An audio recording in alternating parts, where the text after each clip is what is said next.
Hi friends, online agriculture classes के official YouTube channel पर आप सभी का हार्दिक स्वागत, अभिनंदन एवं वंदन करता हूं।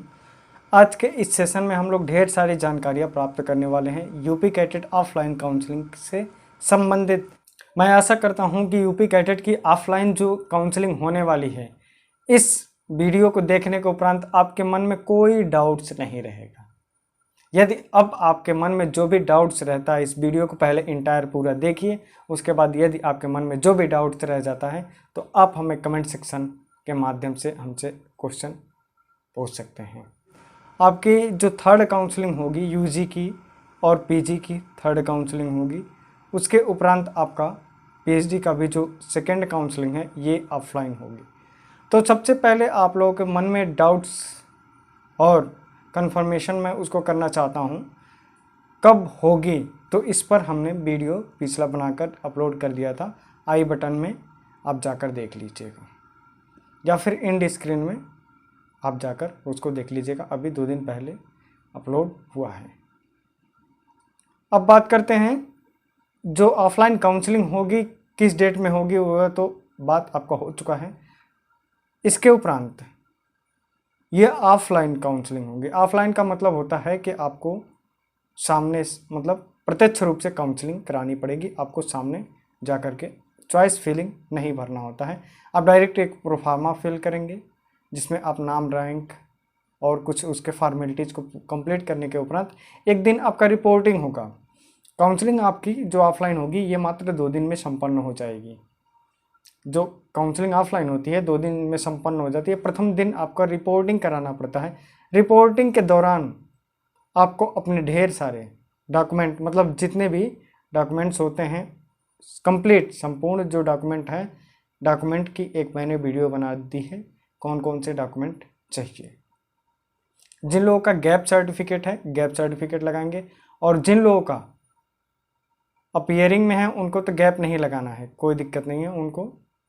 उसके उपरांत पेड सीट और एनआरआई सीट जो स्टूडेंट ले रहे हैं थर्ड काउंसलिंग में या लेने वाले हैं, उनको मैं पहले से अवेयर कर देना चाहता हूं कि आप पेड सीट और एनआरआई सीट, जो सीट आप अपनी स्वेच्छा के अनुसार ले रहे हैं, उसका एक एफिडेविट अवश्य लगाइएगा।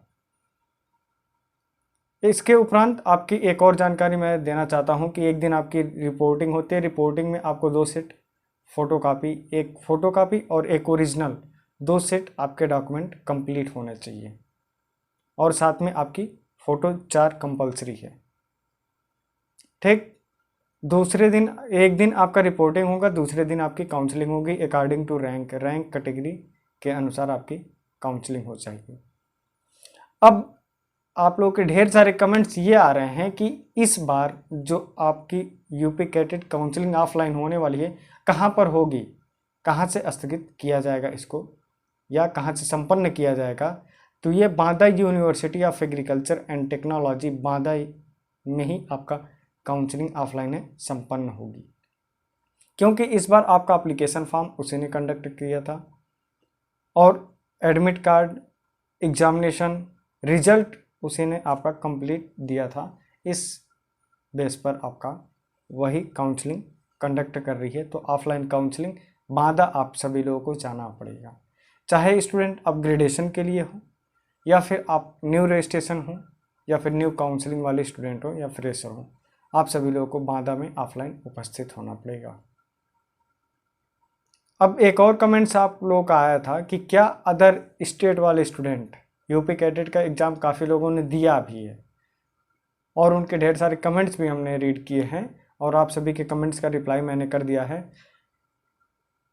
तो जैसे कि आपका डोमिसाइल एमपी का है, आपने यूपी के किसी भी कॉलेज से बीएससी किया है, ग्रेजुएशन किया है, या फिर मतलब इंटरमीडिएट किया है, आपका डोमिसाइल यदि नहीं है, निवास प्रमाण पत्र यदि यहाँ से यूपी का आपका नहीं बना हुआ है, तो यूपी कैटेट में कदापि आपका कोई सीट नहीं है। ये आप अपने दिमाग में बना लीजिएगा।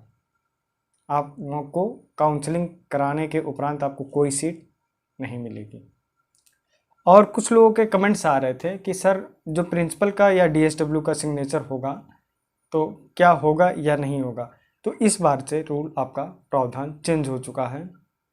नियमावली के अनुसार इस बार आपका कहीं प्रिंसिपल या डीएसडब्ल्यू या डीन का सिग्नेचर नहीं मान्य है, कहीं पर मांगा ही नहीं गया है। तो इस वजह से आप इसको, यदि जो लोग करा लिए हैं तो कोई बात नहीं, जिन्होंने नहीं कराया तब भी कोई दिक्कत नहीं है। आपको जब ऑफलाइन काउंसलिंग में आप जाएंगे तो सेल्फ अटेस्टेड कर दीजिएगा आपका एप्लीकेशन फॉर्म, मतलब आपकी काउंसलिंग रिपोर्टिंग मान्य हो जाएगी।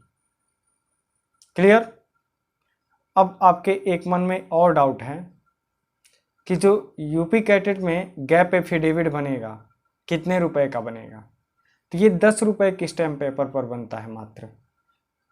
कुछ लोगों के कमेंट्स आ रहे थे क्या सर मतलब 100 रुपीज़ का बनेगा या 50 का या 10 का, जो भी है आपका मात्र 10 रुपए के स्टैम्प पेपर पर आपका एफिडेविट बनेगा, चाहे यूजी का हो, चाहे पीजी का हो या फिर पीएचडी का हो, पेड सीट हो या एनआरआई सीट हो, जो भी सीटें हैं आपकी पेड और एनआरआई वाली 10 रुपए के ही स्टैम्प पेपर मतलब एफिडेविट या नोटरी जिसको कहते हैं उस पर ही बनेगा। क्लियर। एक कमेंट्स आपका और था, क्या ओबीसी वाले 5000 रैंक तक क्वालिफाइड हैं, मतलब 5000 रैंक वाले काउंसलिंग करा सकते हैं ऑफलाइन या नहीं। तो जो थर्ड काउंसलिंग आपकी यूजी की बात मैं कर रहा हूँ, तो यूजी में जो स्टूडेंट क्वालिफाइड हैं या पीजी में या पीएचडी में जो स्टूडेंट ऑफलाइन में क्वालिफाइड हैं और जो लोग नॉट क्वालिफाइड हैं, यदि आपके पास ईमेल जाता है तो आप काउंसलिंग में पार्टिसिपेट करेंगे, यदि ईमेल नहीं जाता है तो आप पार्टिसिपेट उसमें नहीं कर सकते। क्लियर। क्वालिफाइड तक, ये नहीं कि आपका 5000 तक ओबीसी को बुलाया गया है, 4000 तक ओबीसी को बुलाया गया, ऐसा कुछ नहीं है। क्वालिफाइड स्टूडेंट तक आपका रहेगा, उसमें काउंसलिंग में पार्टिसिपेट कीजिए और अपने सीटों को निर्धारित कीजिए। साथ में आपका 136 ओबीसी कैंडिडेट को बीबीएससी सेकंड काउंसलिंग में प्राप्त हुआ है। तो आप लोगों को जिनका 150 रैंक तक होगा, 150 से 180 रैंक तक, तो थोड़ा आप उम्मीद बनाए रखिए, हो सकता है आपका थर्ड ऑफलाइन काउंसलिंग में सीट प्राप्त हो जाए, क्योंकि नीट का भी रिजल्ट आपका डिक्लेयर हो गया है। काफ़ी लोग अपना स्कोर देख भी चुके हैं, एक्सपेक्टेड स्कोर आंसर की से आपका मैच कर चुके हैं, जिस वजह से बीबीएससी की सीटें खाली होने की संभावनाएं बढ़ रही हैं। तो आप लोग धैर्य बनाए रहिएगा, कंसिस्टेंसी मेंटेन रखिए, आपको सीट निर्धारित की जाएगी। अब लास्ट का जो इम्पोर्टेंट क्वेश्चन है आपका, जो स्टूडेंट 1400 रैंक तक हैं, 1400 ओबीसी, एससी, जनरल, एसटी, जो भी हो, XYZ, यदि 1400 रैंक तक है आपकी रैंक और आप सीएसए यूनिवर्सिटी में एडमिशन प्राप्त करना चाहते हैं एग्रीकल्चर, तो आपको पेड सीट मिलेगा। क्लियर। और 1400 से 1800 रैंक तक जिस स्टूडेंट का रैंक है इसके बीच में, तो आप NDUT मेन कैंपस में एग्रीकल्चर पेड सीट मिलेगा। क्लियर। अब 1800 से 2100 रैंक तक आपका जो स्टूडेंट इस बीच में आएंगे उनको आजमगढ़ कैंपस NDUT का एग्रीकल्चर पेड सीट प्राप्त हो जाए।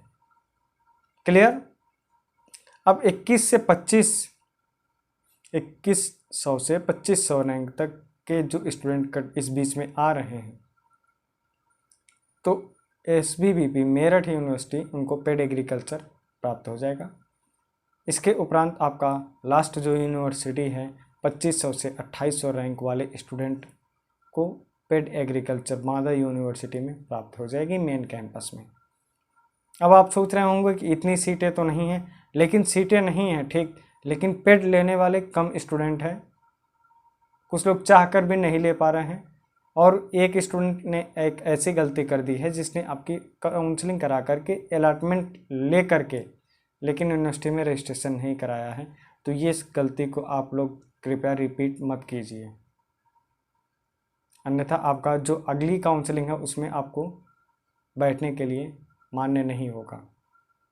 आप सीट मत खराब करिए। क्लियर। चलिए मिलते हैं नेक्स्ट वीडियो में किसी नेक्स्ट टॉपिक के साथ, तब तक के लिए जय हिंद।